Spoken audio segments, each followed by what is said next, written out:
Hey, tonight we're exploring why your body still thinks it's being hunted. You're lying still now, maybe wrapped in a blanket or listening to the hush of night. But deep inside, deeper than your thoughts, your body remembers something older, a long, quiet fear. The kind that watches from the trees. You were shaped by it. Imagine a distant past.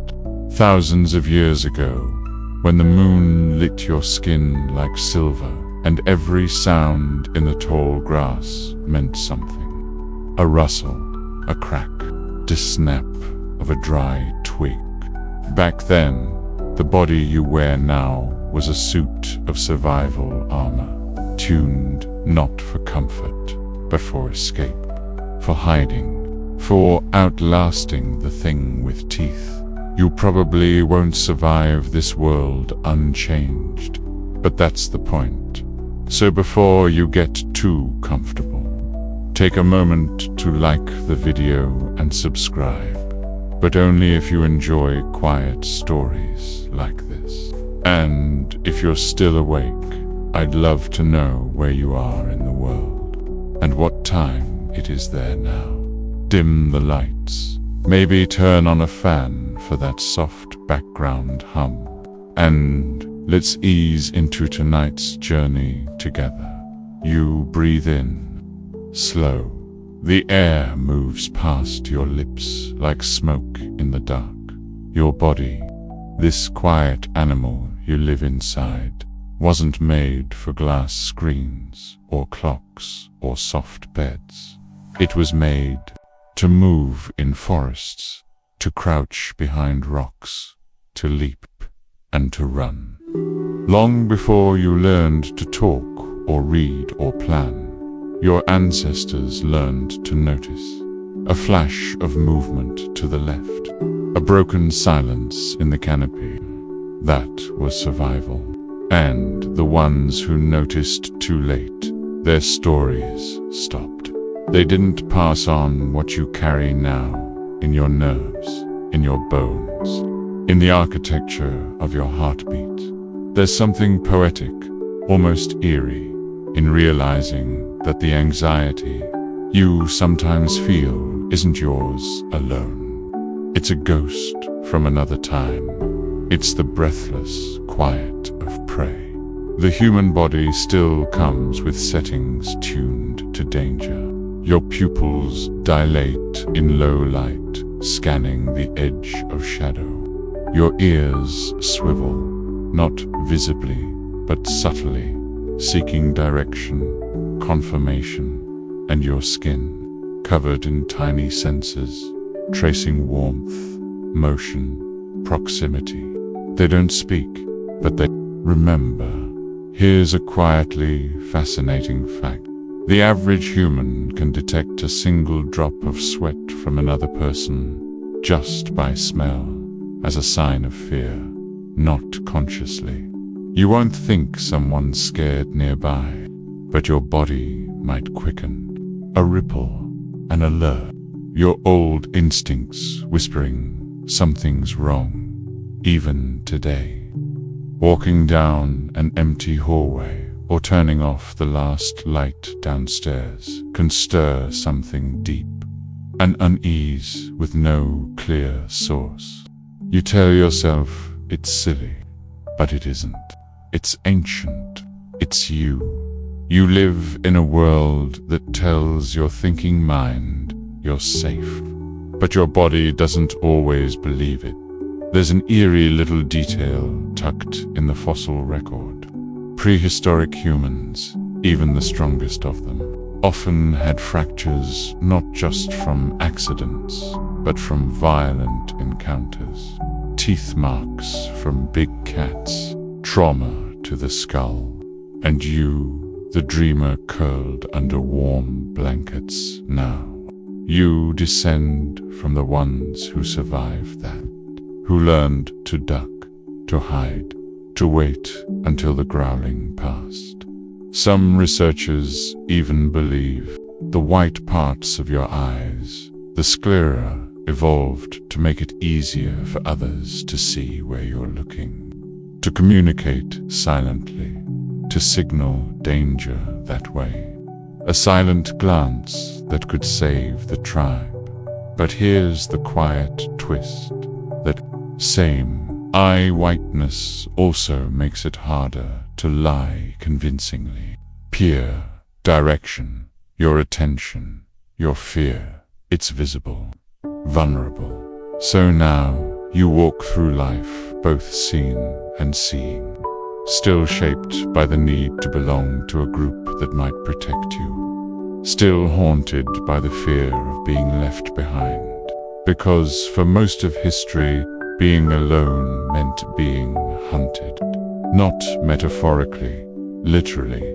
And the strange part, sometimes your body still reacts like it's alone in the woods, even surrounded by people. Even with locked doors and soft music, there's a small, flickering part of you that listens too closely, that waits, that wonders that okay. That part of you isn't broken, it's just older than your thoughts.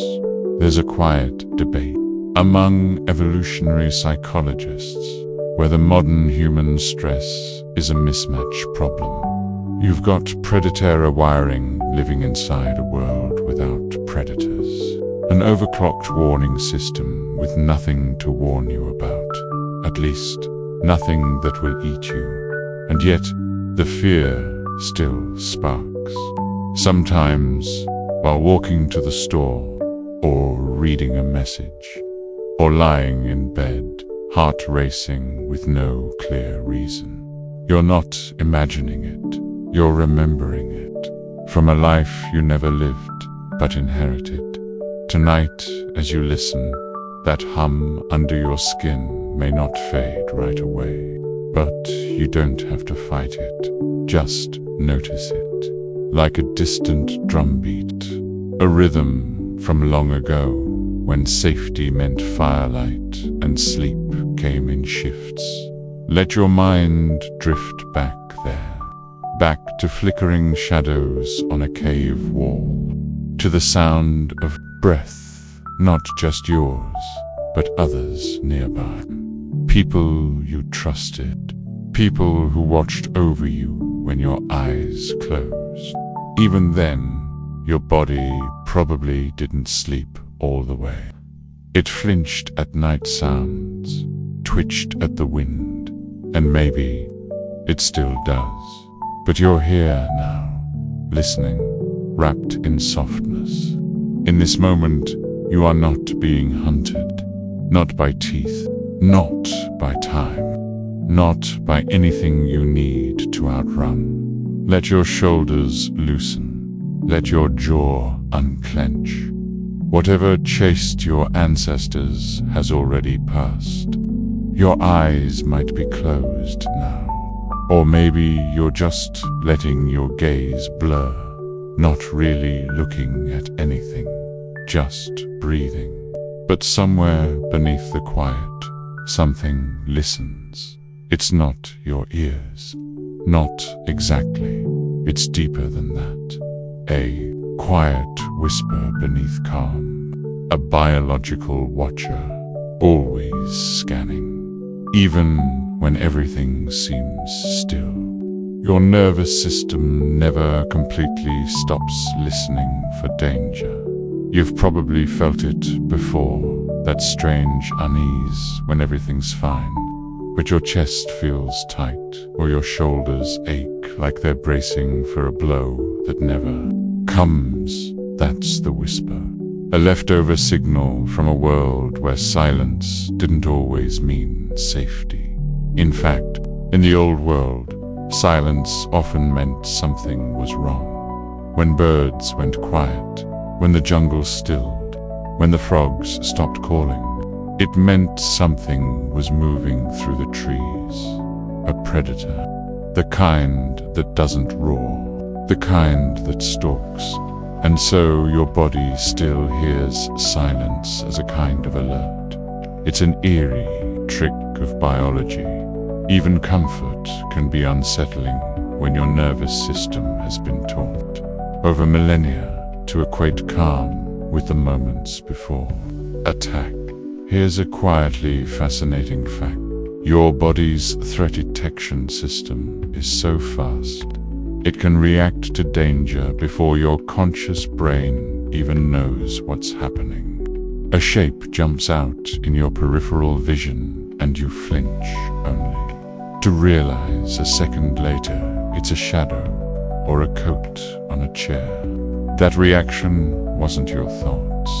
It was the old system, the hunter's prey, still alive in you. This system is called the neuroception of danger, coined by neuroscientist Stephen Porges.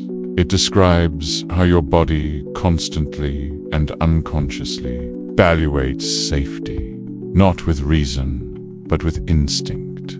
Is the tone of that voice too sharp? Is that movement too sudden? Is this quiet too quiet?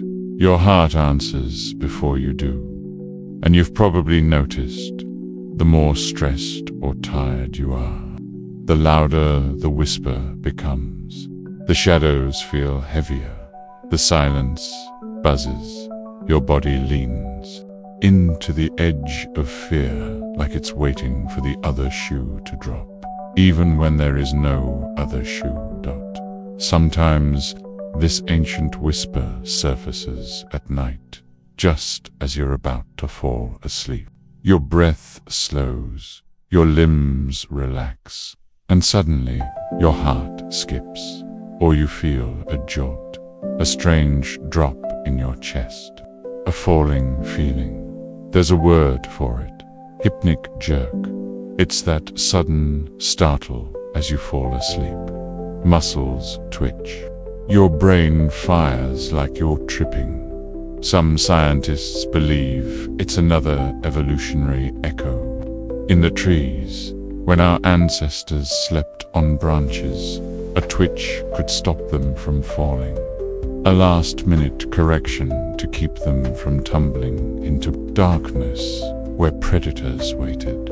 So even now, even in a bed, your body might sometimes think it's on a branch, still guarding, still preparing, still not convinced this softness means safety. And here's a curious thing, a moment of reflection. One even researchers still debate.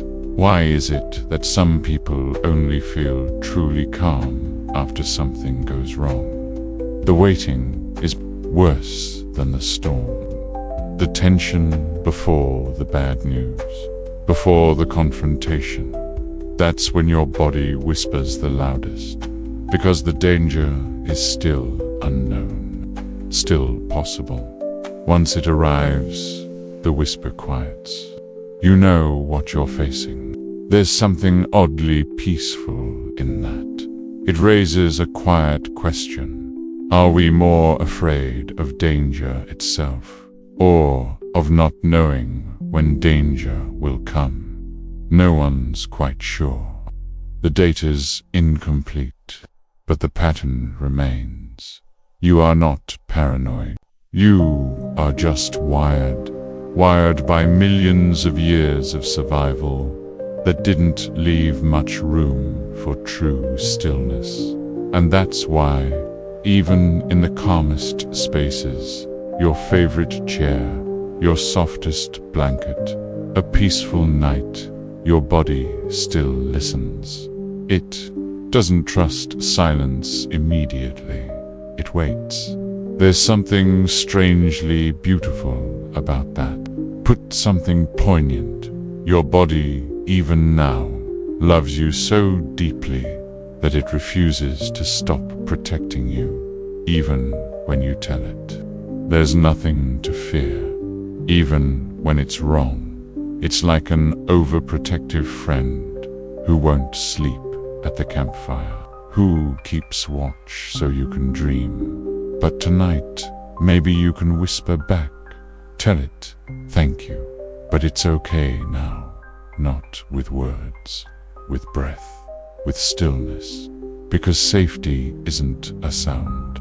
It's a pattern, and you can teach your body a new one, like the slow rise and fall of your chest. Right now, like the low hum of background noise, maybe a fan, or distant cars, like the rhythm of this voice, moving gently through the dark, not to alarm you, but to remind you that some silences are soft. Some silences mean you made it, you survived, and your body, though it may still listen for the footstep in the leaves, no longer needs to run. You can let the whisper settle. There's nothing creeping through the brush, no eyes in the dark dot, just quiet, just rest. Your legs are still, your hands lie open, maybe resting on your chest or at your sides. You aren't going anywhere, not tonight. But if we peeled back the stillness just beneath your skin, we'd find something else. Readiness, a low, coiled tension, like a cat crouched in tall grass. You might not feel it right now, or maybe you do. A subtle tightness in your thighs, your shoulders, your neck. It's faint, not pain. Not exactly discomfort, just potential. A readiness to move, to flee, to brace. Even here, in this safety, your body waits for a cue that might never come. You're not imagining that either. Your muscles, especially the large ones in your legs and back, evolved not just for movement, but for survival. They hold the ancient command to run when danger strikes. And danger back then didn't announce itself. It didn't growl or hiss or send a polite message ahead of time. It just arrives. A flash of teeth, the thunder of paws, the silence broken by something terrible. So your body, long before your conscious mind can act, prepares. That strange ache in your shoulders after a tense day, but that knot in your back. It may not be stress from a meeting. It might be the echo of flight. Even stillness takes effort. Here's a quietly fascinating fact. Your body has two major branches of the nervous system. One for doing and one for being. The sympathetic nervous system is your action system. It floods your body with energy, adrenaline, cortisol. It's the one that readies you to run. The parasympathetic system does the opposite. It soothes, it heals, it digests. It's the one that lets you rest. But they're not always in balance. In modern life, many of us live in a state of chronic sympathetic activation. Our bodies slightly braced, always halfway to running. That fight or flight response, once used for narrow windows of escape, now stretches across days, weeks, even years. For some, it never switches off, and the body forgets how to fully let go. That's why sometimes even lying in bed can feel like a battle. You tell yourself to relax, but your legs won't settle. Your jaw clenches. Your shoulders don't listen. It's not defiance. It's memory. It's the body still waiting for a signal, a sound, a threat, a reason to act. And it doesn't take much. A phone buzzes. A message arrives. A car door slams too hard. You're alert again. The chase may never begin. But your body runs it anyway, silently, internally. You burn energy, tighten muscle, wear yourself out. all in defense of a danger that may not be real. But your body doesn't need real. It only needs familiar, and danger, even imagined, is familiar. There's something eerie, too, about how the body stores what it cannot express. Tension that had no outlet, fear that wasn't allowed to speak, trauma that was endured in silence. These things don't vanish. They settle, sometimes into the muscles, sometimes into posture, sometimes into the strange heaviness that visits your chest when nothing's wrong, but something doesn't feel right. Somatic therapists talk about body memory, not the kind you can recall, but the kind your muscles know, your fascia, your breath. They'll tell you that sometimes trembling is healing, that shaking, the kind you might stifle, is the body's natural way to release unspent survival energy. Animals do this all the time. A deer escapes a predator, then shakes. A tremor rolls through its frame. It resets, it releases. But humans, we learn to sit still, to smile, to swallow the twitch, to hide the shake so the energy stays. That might explain why exercise, even gentle stretching, can sometimes release unexpected emotion, tears, anger, grief, not because the stretch hurt, but because it opened a locked room. A room your muscles have been guarding. There's a moment, maybe even now, where your breath softens. Your arms feel heavier. Your feet sink a little deeper into the blanket. That's good. That's a signal to the old parts of you. We're not being hunted right now. You don't need to be ready. No need to brace. No need to hold tension like a shield. There's another quiet mystery in all this. Researchers still debate why some people seem always ready to run, why some bodies can't relax, even in deep sleep. Some think it's genetics, others believe it's epigenetics, the inherited memory of your grandparents' trauma, their hunger, their flight. We don't know for sure, but the pattern shows up. People with no visible danger still live in chase mode, still feel the lion in the distance, even when there is none. That's not weakness. That's a system that once kept your ancestors alive, now running without a predator. And yet, there are moments when that system softens. Moments like this, when you let your legs go heavy, when your arms forget to guard, when your back no longer holds the shape of defense.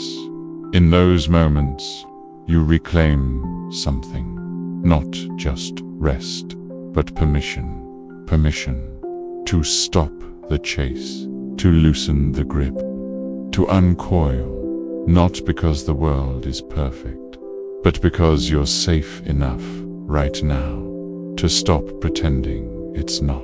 Deep in your skull, behind your eyes, behind thought, behind language, there's a place shaped like an almond. Two of them, actually, one on each side. The amygdala dot. It's ancient, primitive, and it never sleeps.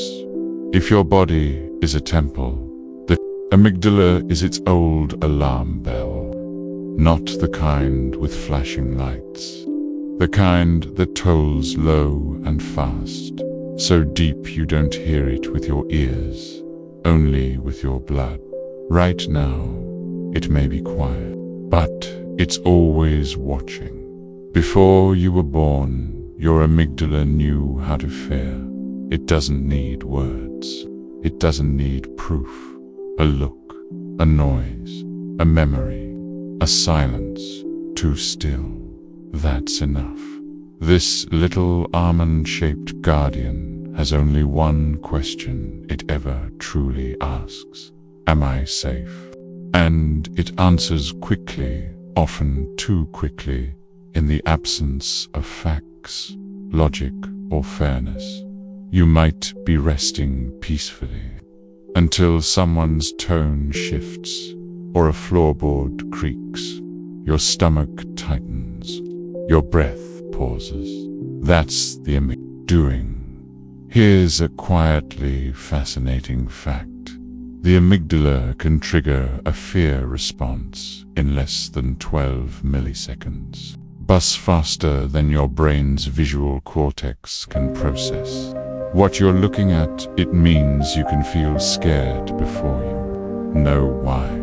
That's not a bug in the system. It's the system doing exactly what it evolved to do. Overreact, just put in case, because missing a real threat used to mean death. But reacting to a false one, that just meant a faster heartbeat. And so, across generations, the jumpy ones survived. They passed on this legacy, the hair trigger alarm. It lives in you now. That startle when someone enters a room too quietly. That breath you hold when your phone buzzes unexpectedly. That sense of something being off, even when everything looks fine. It's not you being dramatic. It's not weakness. It's biology, running ancient software on modern hardware. The amygdala doesn't speak in words. It speaks in chemistry. It sends out signals to the heart, the lungs, the muscles, the gut. It yells, prepare, even when there's nothing to prepare for. And sometimes that alarm gets stuck. It rings too often, too loud, too long. The condition has a name, amygdala hijack, coined by psychologist Daniel Goleman. It refers to moments when your emotional brain takes over, drowning out the reasoning part. The prefrontal cortex, the calm voice of logic, goes quiet, and suddenly you're angry, or panicked, or frozen. The alarm overrides the rest of you. Maybe you've felt that before. A flood of emotion that made no sense in hindsight. A sharp reaction that surprised even you. It's not a personal flaw. It's just an old system misfiring in a world with too many signals. Because unlike the forest, where danger was rare but deadly, the modern world pings your amygdala constantly. Emails, deadlines, traffic, news, and a line between real threat and imagined threat blurs. That's where things get quietly eerie.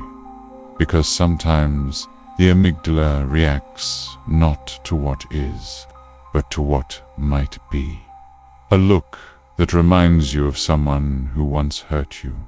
A tone that echoes a childhood memory. A hallway that feels too much like a dream you once had. These are shadows, but your brain doesn't always know the difference. And so, the alarm rings. Even now, in the quiet of this night, with nothing outside but the rustle of trees or the hum of the refrigerator, it may ring low and soft. A vibration behind your ribs, but it doesn't have to stay.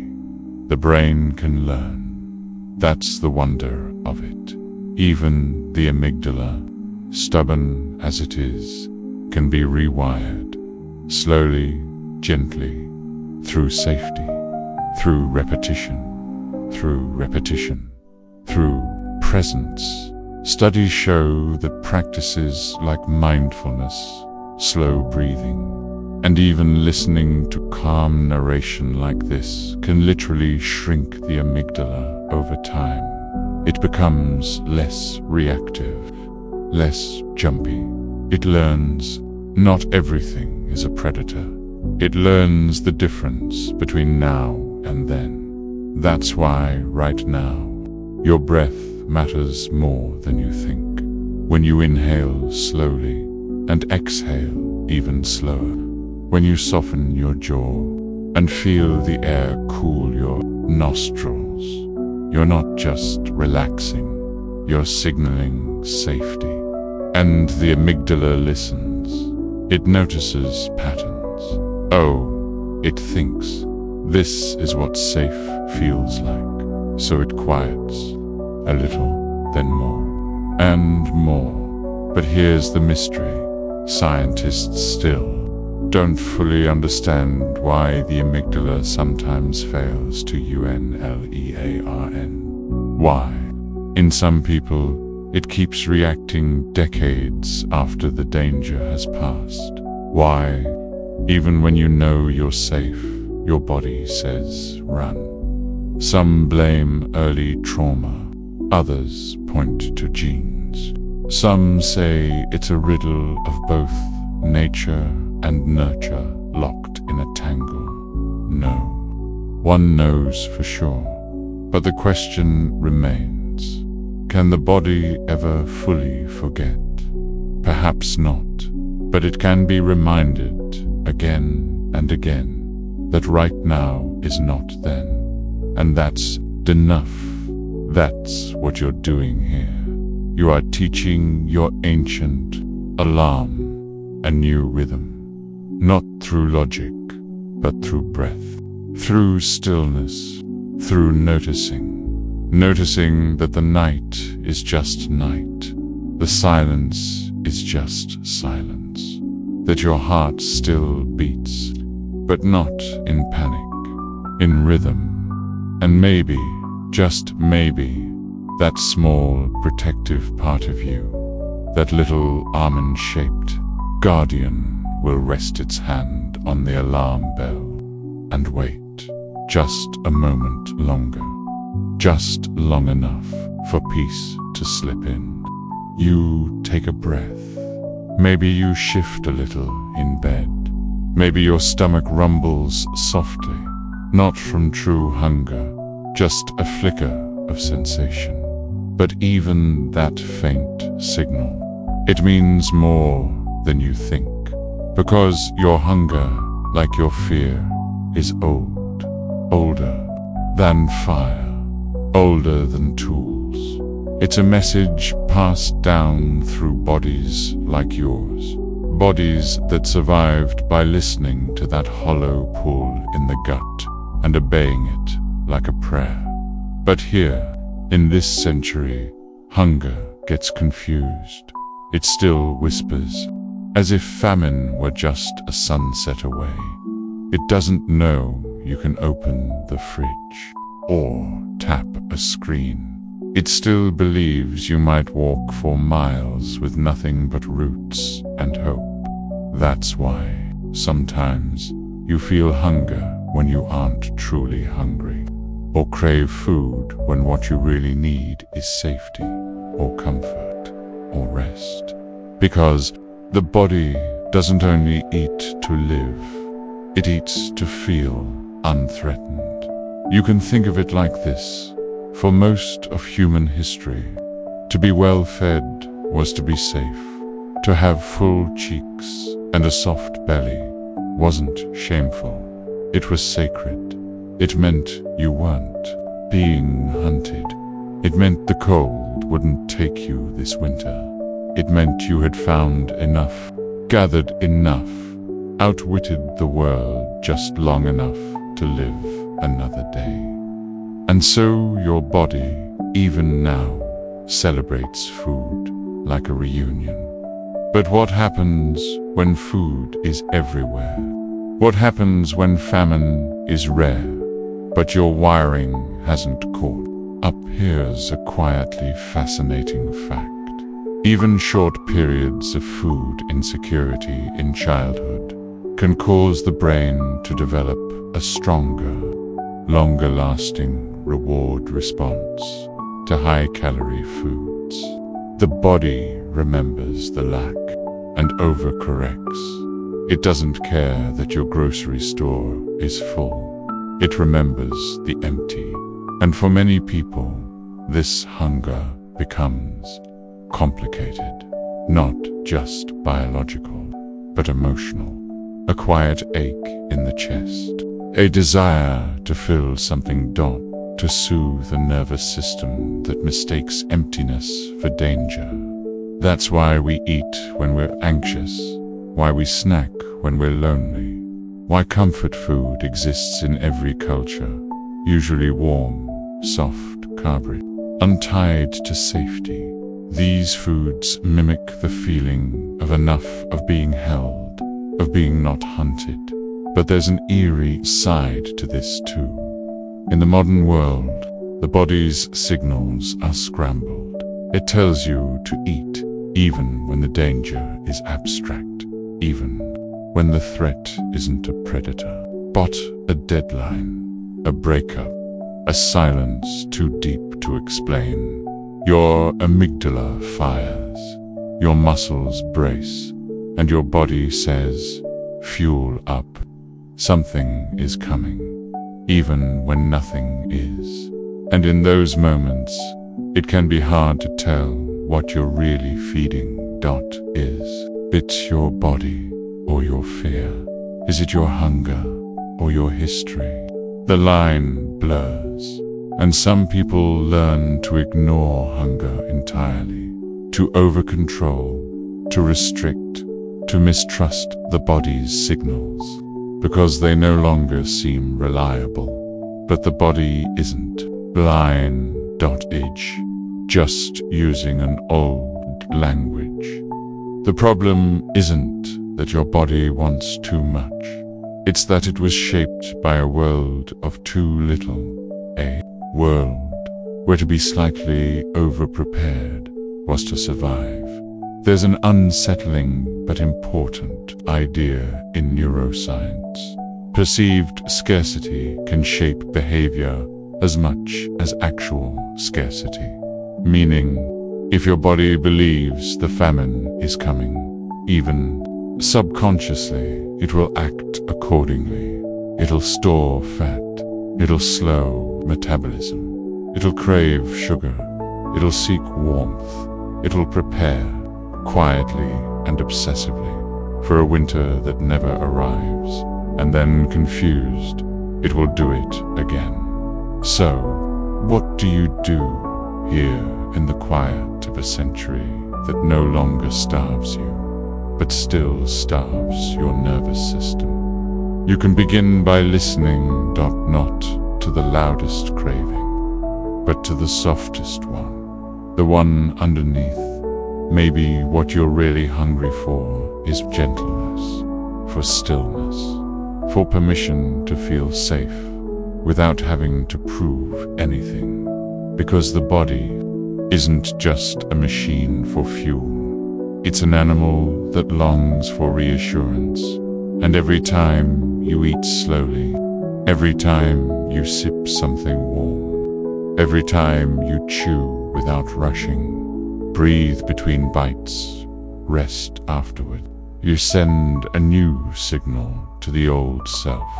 There is no danger here. You can eat like someone who is not being chased. You can feel full and not afraid. And slowly, the body learns not overnight, but in moments like this, when you rest and remember, you are not on the edge of the village anymore. There is no growling in the woods. There is no famine hiding in the wind. There is no need to run, no need to store, or chase, or earn every mouthful. You're allowed to feel full, to feel fed, to feel safe, even without hunger's permission. By and still, you're not asleep, not quite. Because another sentinel in your ancient biology is still awake, still watching, not with eyes, but with tension. You know that feeling, that strange, low-level alertness when your body lies still, but your mind paces in circles, checking locks that are already locked, replaying moments long past, anticipating what never comes. This is the sleepless guard, the evolutionary echo of a time when letting your guard down could cost your life. Back then, falling asleep meant vulnerability, and so your ancestors didn't all sleep deeply. Some slept lightly, ears twitching for sounds in the dark. Some slept in shifts. Some kept one eye open, figuratively or literally, while the others rested, and it worked. The anxious ones survived. Their vigilance was passed on to their children, to their children's children, to you. So, when you toss and turn, when your heart races in the stillness, when sleep feels like a betrayal of readiness, you are not broken. You are descended from survivors, from nervous, noble mammals who learned to live by never quite relaxing. It's strange, isn't it, that safety, the very thing they longed for, is the thing you have and struggle to feel. Because biology doesn't believe what it can't prove. It doesn't take your word for it that the door is locked. It doesn't know your mattress is memory foam, not moss. It doesn't understand that the rustling outside is wind, not a predator circling the fire. And so, even in a perfectly safe room, your body may stay ready to flee, to freeze, to wake in a flash. Because safety hasn't been earned yet, not to your cells, not to your survival brain. But here's the tender truth. You can teach it, not with words, but with pattern, with softness, with ritual. That's why bedtime routines are more than just habit. They are ancestral lullabies, signals layered with meaning. Dim lights mean dusk. Warm tea means hearth. Soft blankets mean burrow. And repetition means trust. Every time you follow this slow descent into rest, you build a new association that darkness can be kind, that stillness can be safe, that sleep is not surrender, but sanctuary. Even the simple act of closing your eyes without flinching is a revolution in the language of your nervous system. It says, I believe in this moment. I believe I am not being hunted. I believe I can return in the morning. And the more you do it, the deeper that belief takes root, until one day the sleepless guard at the gate steps aside. Not because danger is gone. It was never really there. But because you stayed long enough to prove it. Because you breathed through the false alarms. Because you didn't run and nothing bad happened. And so the body learns it. Always learns. Not all at once, but slowly. Like moss growing where fire once was. Like quiet filling the spaces where fear once lived, and you, the inheritor of so many defenses, you begin to sleep, not like prey in the brush, but like someone who remembers what safety feels like someone who has nothing left to outrun, like someone who is, at last, home. You're beginning to drift, but just before you let go completely, Let's sit with one more echo, a faint but persistent hum that lives beneath the silence. Stress, not the dramatic kind, not the kind that screams or crashes through your day, but the kind that whispers, that hangs in your muscles, tightens your jaw, clenches your fists, and you don't even notice. It's chronic, low-grade, invisible, like a background app draining. You're battering. But here's what's strange and sad.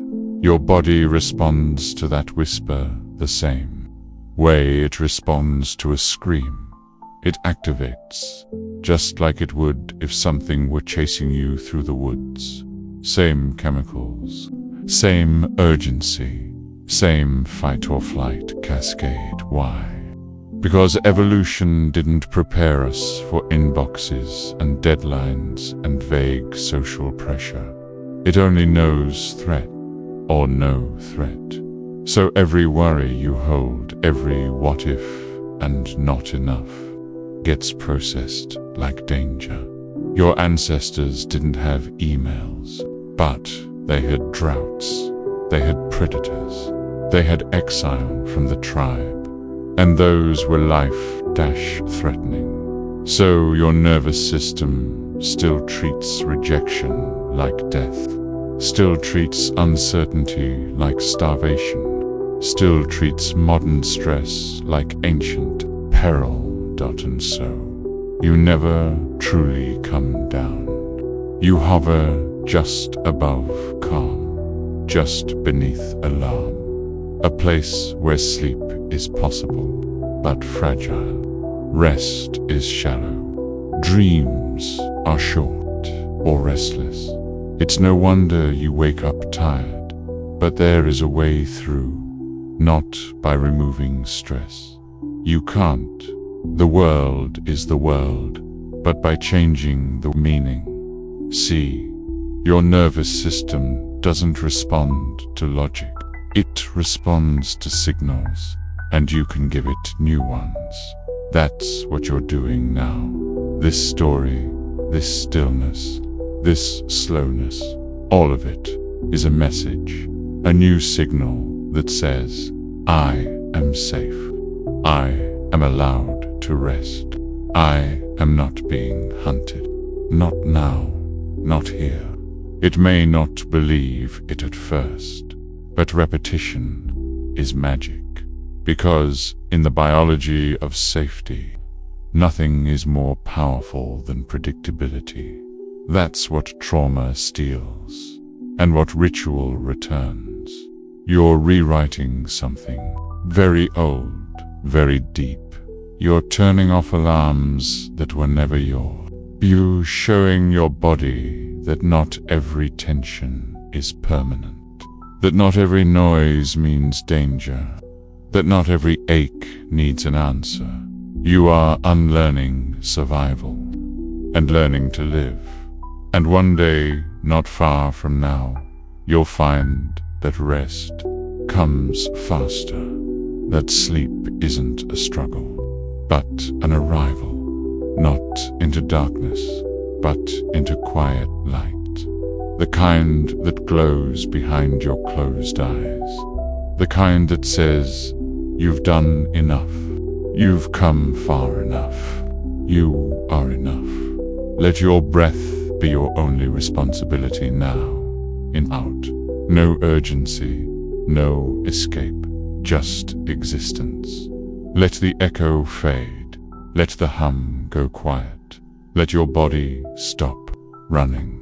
Because whatever hunted your ancestors has lost interest in you. There's nothing left to chase. There is only now, and now is still. You're lying there, still, breathing softer now. But somewhere far beneath the rhythm of your chest, a question flickers. Why does calm feel so strange? You might expect safety to feel like softness, like ease. But sometimes it feels like nothing. And that nothingness, it makes your body nervous. Because for most of human history, stillness wasn't safety. It was suspense. A silence in the forest could mean a predator nearby. A lull in sound could signal a trap. The absence of danger wasn't peace. It was prelude now. Even as you lie in your bed, warm and unharmed, your nervous system doesn't quite know how to respond. It scans the silence, checks for movement in the corner of your eye, waits for the shoe to drop. Stillness feels unfamiliar because it was never guaranteed. You see, your ancestors didn't evolve for happiness. They evolved for survival. Joy was a luxury. Stillness was suspicious. Calm was temporary. And so your body, this brilliant, loyal body, remains alert. It keeps its finger near the panic button, even when the building is empty, and when things finally slow down, when there are no more emails, no more noise, no more tasks. Your body doesn't breathe a sigh of relief. It holds its breath, just in case. This is why safety takes time. Not the logical kind, the biological kind. Safety has to be proven over and over, like a patient friend. It needs repetition. It needs patterns. It needs stories. That's what you're doing now. Telling your body a story it's never heard before. That safety can last. That quiet isn't danger. That stillness isn't suspense. You're not forcing relaxation. You're introducing it gently, like taming a wild animal, not with a leash, but with patience. So, if you notice tension in your chest, or the quiet feels too loud, don't resist it. Just notice, name it, say, "Oh, there you are. That part of me that expects something bad. I see you. You've kept me alive. And now I'd like to try something else. Because this body doesn't just belong to you. It belongs to every person who came before. And some, Bivem, never knew peace. But you do right now.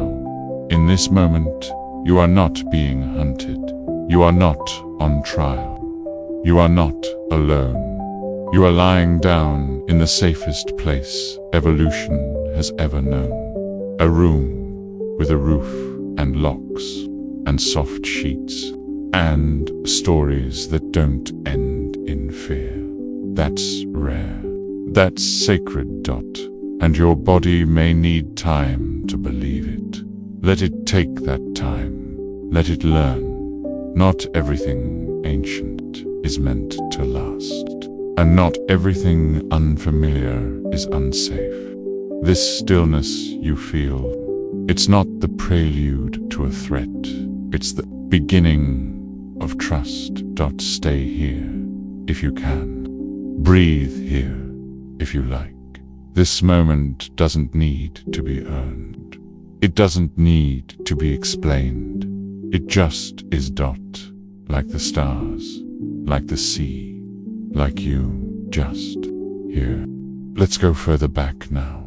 Back before the roof, before the bed, before the door with a lock. Back to the cave, back to the clearing, back to the cold. Your ancestors did sleep, but never too deeply, because sleep in the wild was the most vulnerable thing you could do. Eyes closed, body still, mind off guard. So your body adapted. It learned to sleep lightly, to wake at a crack, to listen even while dreaming. There was no snooze button, no REM cycle guarantee, only instinct.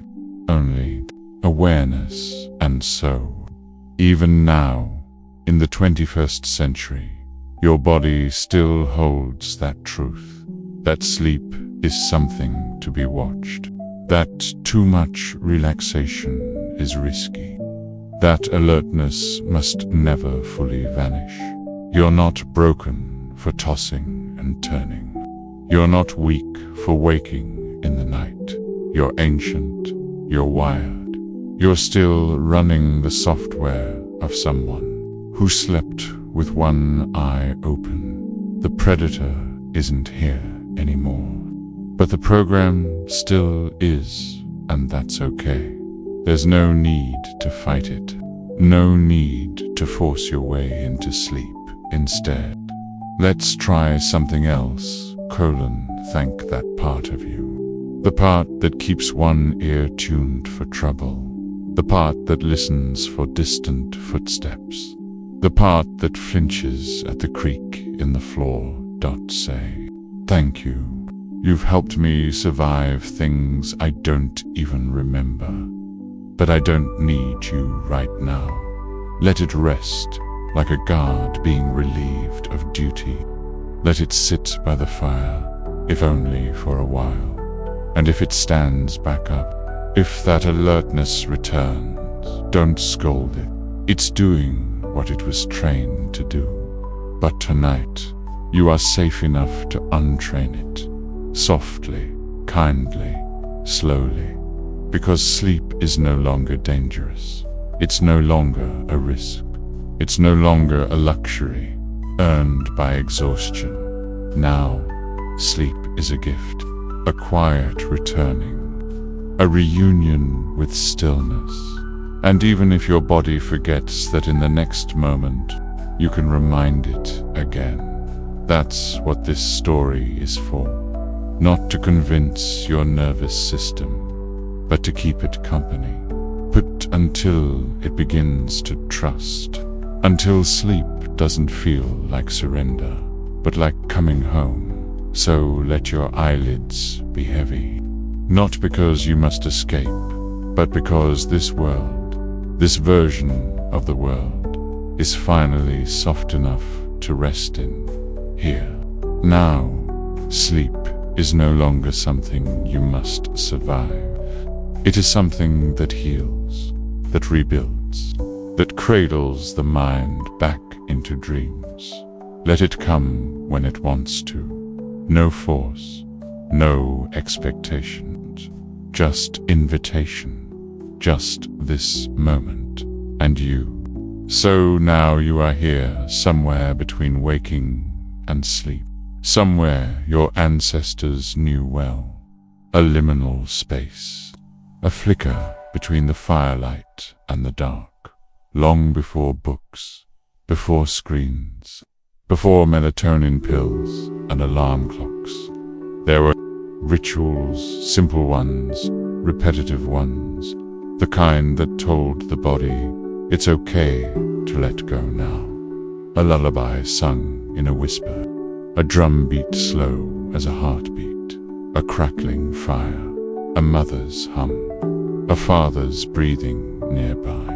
These were not decorations, they were instructions. Instructions for the nervous system, a kind of ancestral programming. Soft sound means safety, warmth means stillness, rhythm means peace. The body, your body, learned to listen to those cues, to feel them like a language before words.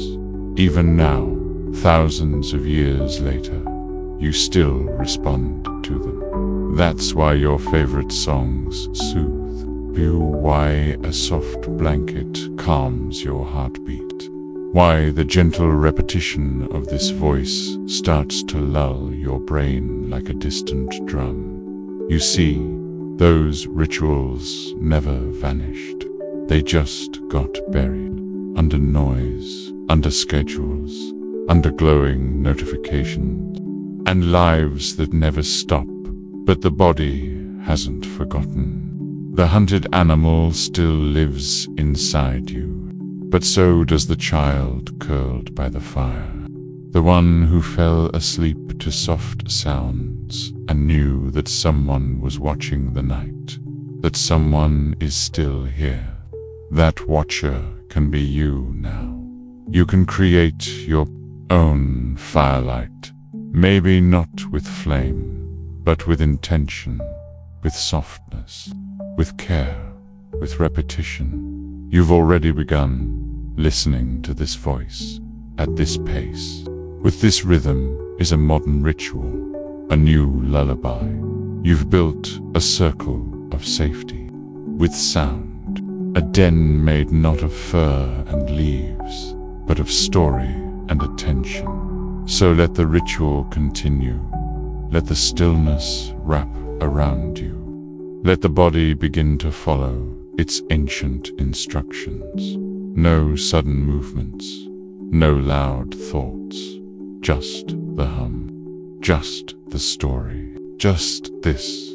Because even the wildest hearts learned how to calm when the right song played, when the wind died down, when the fire burned low and the shadows stopped moving. Tonight, the shadows are still. The wind is quiet. The song is playing. And your body, so ancient, so wise, so tired, finally remembers what it feels like to belong to the night without being afraid of it. You are not prey tonight. You are presence. You are peace. And if your thoughts still flutter, if your body still shifts and listens, that's okay. Even a ritual takes time. Even the fire must be stoked a little before the warmth returns. So take another breath. Not because you must, but because you can. You are free to. You are safe enough to. And maybe for the first time in a long time, your body knows that too. You live in a world the body never asked for. Bright lights at midnight, sirens in the distance. Endless decisions and screens and spinning wheels. Your ancestors didn't multitask. They didn't scroll. They didn't answer emails after sundown. They had sun and fire, food and rest. But you hold entire galaxies of noise inside your pocket. You wake up to alarms and go to sleep, to unfinished checklists. The modern world moves fast, but your body is still slow. It runs on ancient rhythms, on hormone cycles tuned to dawn and dusk, on hunger and satiety, not schedules and spreadsheets. Your muscles don't know you're in a work meeting. They just feel the tension in your jaw and think, are we in danger? Your heart doesn't care that it's just a calendar notification. It hears the ping and prepares to run. It's not irrational. It's ancestral. Because deep inside your chest, your brainstem still watches the world the way it always has, with suspicion, with caution, with loyalty to a body that wants to survive. It's done a good job, but survival isn't the same as peace. And tonight, you're not here to survive the night. You're here to surrender to it, to let the vigilance uncoil, to tell your body the truth it hasn't heard in years. You can rest now. No predators, no chase, no task to complete, just this breath, and the next, and nothing else. You might feel it already, that subtle shift, your shoulders lowering, your jaw loosening, your eyes softening, even if they're still open, a nervous system beginning to believe what the mind already knows. We're safe. This is what healing feels like, but it's so quiet, you almost miss it. A kind of peace that's not loud or dramatic, but honest, like a tree exhaling, like a wolf no longer running, like a child turning over in sleep, dreaming of nothing in particular. You were never built to be this alert this long, and yet you kept going. That's admirable, but it's also exhausting. So now you're allowed to stop, not forever, just for now. Let your inner alarms silence themselves one by one, not with force, but with gentleness, not with logic, but with rhythm. Because your body doesn't need more information. It needs repetition. That's why this story returns to the same themes: stillness, warmth, softness, breath. That's why you've been hearing the same sounds, the same cadence, the same reassurances. Not because you forgot, but because remembering takes time, and your body deserves time. It deserves the slow unraveling of centuries of fear. That unraveling is not dramatic. It doesn't come with fireworks. It comes with exhale. It comes with trust, and it's happening right now. There is a story told in the quietest parts of your brain, the parts that learned long ago to listen for rustling in tall grass. Once, not so long ago in the scale of time, you were prey. You walked through the world with ears tuned to every shift in the wind, every crack of twig, every silence too sudden, because silence, too, can be a predator's footstep. Your body learned that lesson deep in the marrow. It didn't need to think. It only needed to sense, buy, and respond, fast, without hesitation. Back then, it made the difference between returning home or disappearing forever. And so your body kept the memory. It still listens for lions in the grass, even when you're in bed under soft blankets. The doors locked, the lights dimmed, your phone switched to silent. Some nights, your breath shallows, your shoulders tighten, your skin feels the air change, even if there's nothing there. No lion, no threat, no chase, just memory. Just vigilance so deeply carved it forgets how to turn off. But here's the secret your body doesn't know yet. The lion isn't coming. There is no grass, only cotton sheets. There is no hunt, only your heartbeat. Slow now, soft now, tonight. Your body doesn't need to be the lookout. Tonight you appoint something else to stand guard. The rhythm of your breath, the safety of repetition, the lullaby of science whispered slow. Let them watch for danger while you drift beneath them. Eyes closed, muscles soft, and if your body still resists, if part of you remains at the edge, that's okay.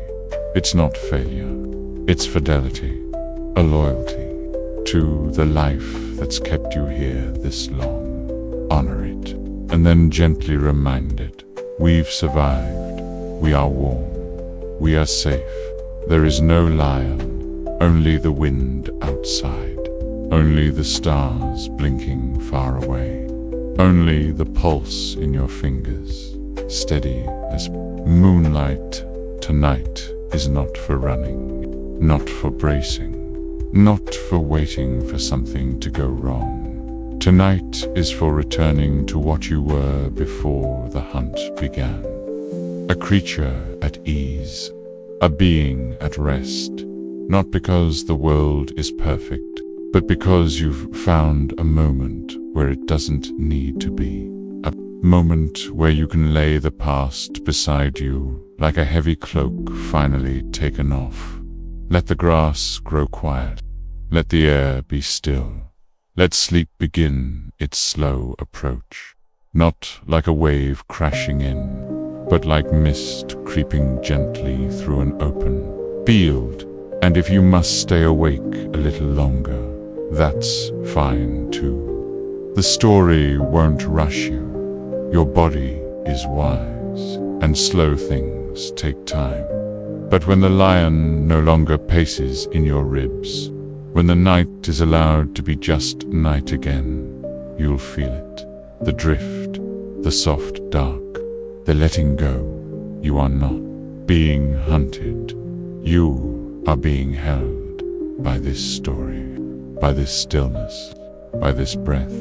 And the grass sways quietly, alone with the moon. Imagine, just for a moment, a clock, not the one ticking on your wall, counting the minutes you think you've wasted, or the hours you wish you had more of. No, Dot, this one is different. This clock has no hands, no numbers, no ticking. It lives in a room without urgency, without deadlines, without mourning. It exists only in the now, not a frozen now, but a flowing, eternal one. Like a river with no banks, like a sky without horizon. Time still moves, but it doesn't ask anything of you. It doesn't drag or push. It doesn't warn or remind. It simply breathes with you, Dot. In, out, in, out, in, out. Play somewhere in your mind. There is such a clock.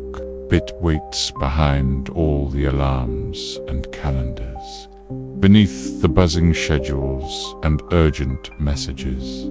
It waits in the quiet, like a lake waits for the wind to still tonight. You are walking toward it, not quickly, not with purpose, just meandering, like a dream that doesn't know where it's going but trusts it will arrive. And as you walk, you might notice the weight you usually carry isn't with you. No backpack of unfinished tasks, no suitcase of regrets, not even a watch on your wrist. Time here is soft, like wool, like fog, like the hush of a library that has forgotten the need for hours. And maybe for the first time today, or in weeks, or months, you realize there is nothing you need to be right now. Not productive, not impressive, not improving. You do not need to catch up, because there is nothing chasing you. You do not need to stay ahead, because there is nowhere to fall behind. Time without pressure. What a strange kindness that is. Your heartbeat slows, not because you told it to, but because it finally can. Your breath sinks deeper, not out of effort, but because your body remembers how to rest when no one is asking it to perform. That clock with no hands doesn't measure minutes, it measures presence. It doesn't say, "Where were you 5 minutes ago?" or "Where will you be tomorrow?" It only whispers, "You are here," and that is enough. You are here, in this body, in this breath, in this bed, in this night that asks nothing of you except to be, and you are being, beautifully, softly, slowly. The wind may rustle in the trees. A dog may bark in the distance. A car may pass on the road. But none of these things belong to you now. You are inside the quiet, inside the clockless room, wrapped in its stillness like a blanket with no edges.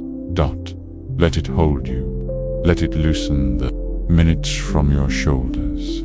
Let it remind you that sleep doesn't come on command, but on invitation. And the invitation has already been sent in the drifting rhythm of your breathing, in the heaviness behind your eyes, in the clock with no hands, ticking nothing but meaning everything. You are not late. You are not early. You are right on time for rest. Let it take you. Picture this: a forest, not the kind you hike through on weekends, not the kind with signs and benches and curated trails. This one is older, wilder, deeper. You don't walk through it so much as drift, like fog through branches, like memory through thought. That the trees here are tall and strange. Their bark whispers, their leaves hum with things half remembered. This is the forest of forgotten warnings. Each tree is an instinct, a survival reflex, a protection once necessary, somewhere long ago, in a life lived by ancestors in caves and shadows. These trees were planted. The twitch when you hear a sudden sound, the flinch at rejection, the jump of your heart when a shadow moves too quickly. All trees, warnings passed down, not in words, but in chemicals, in muscle memory, in the architecture of your nerves. You inherited this forest. Your body didn't ask if you needed it. It simply packed the whole thing up, folded into the suitcase of your DNA, and handed it to you at birth. 1,000 tiny alarms, each one convinced it is saving your life. Even now, as you lie still, wrapped in soft sheets, your body may still believe there's something out there in the dark with teeth, but there isn't. There is no tiger behind your closet door, no famine in the fridge, no exile in unread messages. Still, the forest doesn't know that it only knows what it was taught. Stay alert, stay ready, stay alive. But tonight, you do something radical. You walk into the forest not to run, not to hide, but to listen. You pass a tall tree that hums. Don't speak up, or you'll be judged. You nod to it. You know that voice. It protected someone once, maybe even you. But tonight you say, thank you. You can rest. You pass a twisted vine that whispers, you're falling behind, and you smile. Because tonight there is no race, just breath, and the quiet murmur of leaves that do not ask for progress. Another tree groans. If you stop, you'll fail. But you stop anyway, and nothing breaks. The wind doesn't shout. The world doesn't collapse. You're still here, breathing. This forest is not your enemy. It is not broken. It is ancient, and it has served its purpose. But tonight, under a sky that asks nothing of you, you are allowed to update the map to tell the trees, I'm not being hunted. I'm just trying to sleep. And they listen, slowly, cautiously, because they've been on guard for generations. But they listen. The air grows gentler, the branches less rigid. Even the ground beneath you softens, like moss under memory. And somewhere deeper in the forest, a warning sighs and curls back into its roots. You are not in danger. You are not unsafe. You are not under threat. You are simply here, lying in a bed in a body that is trying its best. And the forest begins to change. The warnings do not vanish. They are too old for that, but they quiet, they loosen, they lean back into stillness, like tired soldiers finally off duty, and you keep drifting deeper into calm, deeper into sleep. With every step, your body remembers the danger has passed. You are allowed to rest. Let the forest keep watch tonight. It always has. Now you can close your eyes and let the warnings sleep too. You've made it to the center, not of the forest, not of the fear, but of yourself. And here, at this soft interior clearing, everything has gone quiet. No more footsteps, no more searching, just breath and the faint awareness that you've been carrying something your whole life that was never yours to hold forever. Let's sit here, you and I, not to do, not to fix, not to perform, just to listen. Because even in silence, your body is still speaking, and you are finally quiet enough to hear it. It says, I was only trying to keep you alive. Every jolt of anxiety, every clench in your stomach, every restless night and tight chest and sudden panic, all of it just signals Morse code from a nervous system built for danger. Letters from a body that never got the memo that the war is over. Do you remember the way your heart races before a deadline? That wasn't failure. That was preparation. Do you recall avoiding conflict even when you needed to speak up? That wasn't weakness. That was a survival instinct misfiring in a modern world. These weren't flaws. They were echoes.